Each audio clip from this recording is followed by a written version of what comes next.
இது பற்றிய கருத்துக்களை நம்மோடு பகிர்ந்து கொள்வதற்காக மூத்த வழக்கறிஞர் திரு KM விஜயன் நம்மோடு இணைகிறார். வணக்கம் சார். உச்சநீதிமன்றமே அமலாக்கத்துறைக்கு கண்டனத்தை தெரிவிக்கும் விதமாக அமலாக்கத்துறை செயல்பட்டிருக்கிறது. இதை நீங்க எப்படி பாக்குறீங்க? நான் இதை எப்படி பார்க்குறேன் அப்படின்னாக்கா, இந்த இடி கேஸ் அப்படிங்கிறது மணி லாண்டரிங் ஆக்ட்னு ஒரு ஆக்ட் இருக்கு. மணி லாண்டரிங்கிறது தான் ஆக்சுவல் ஓவர் டேக்ஸ், அது குற்றம் சம்பந்தப்பட்ட ஒரு விஷயம். ஆனால் அந்த மணி லாண்டரிங் ஆக்ட்ல எப்படின்னா, ஒருத்தர்கிட்ட பணம் நிறையா இருக்குங்கிறதே மணி லாண்டரிங்ல வராது. அப்படி நிறையா இருக்கிற பணத்தை வச்சு இங்கே வேறு ஏதாவது குற்றங்களை செய்தல் அல்லது இந்தியாவினுடைய இறையாண்மைக்கு எதிராக நடக்கிறது, வேற ஏதாவது குற்றங்கள் செய்வதற்காக பணம் வைத்திருக்கிறதுக்கு பேர் தான் மணி லாண்டரிங். ஆனா ஒரு நபர் இன்கம் டாக்ஸுக்கு கணக்கு காட்டாம பணம் நிறைய வச்சிருந்தா அதை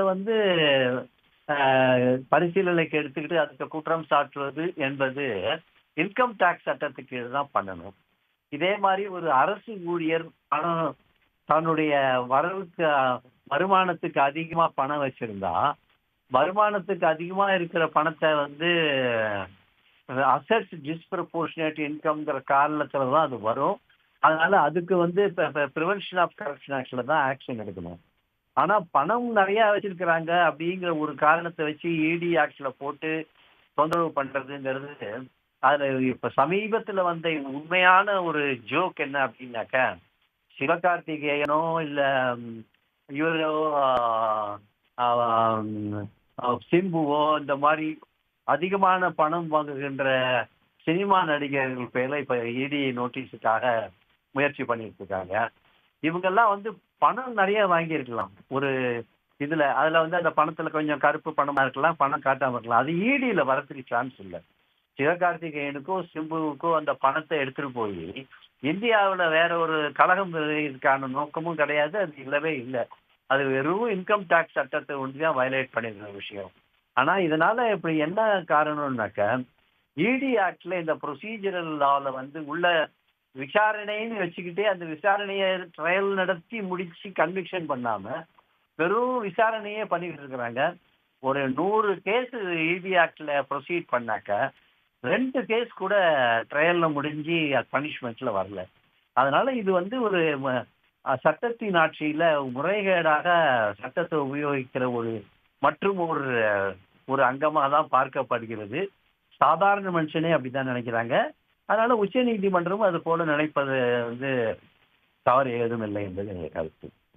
சார், நீதிபதிகள் பல்வேறு கேள்விகளை எழுப்பி இருக்கிறாங்க. அதில் மிக முக்கியமானது, எந்த மூல வழக்கின் அடிப்படையில் அமலாக்கத்துறை இந்த நடவடிக்கை எடுத்தது அப்படின்ற கேள்வியானது முன்வைக்கப்படுகிறது.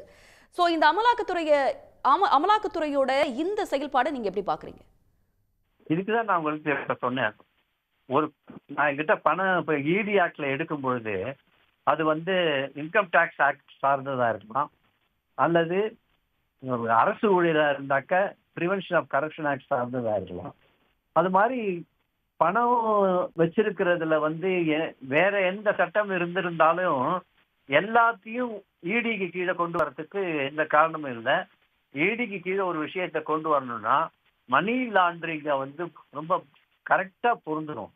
மணி லாண்டரிங்ன்ற ஒரு குற்றத்தை இந்த மாதிரி மற்ற சாதாரணமா இருக்கிற அஃபென்ஸோடலாம் லிங்க் பண்ண முடியாது அப்படிங்கிறது தான் அதனுடைய தீர்ப்பினுடைய விசாரணை அல்லது இன்வெஸ்டிகேஷன் சொல்லலாம்.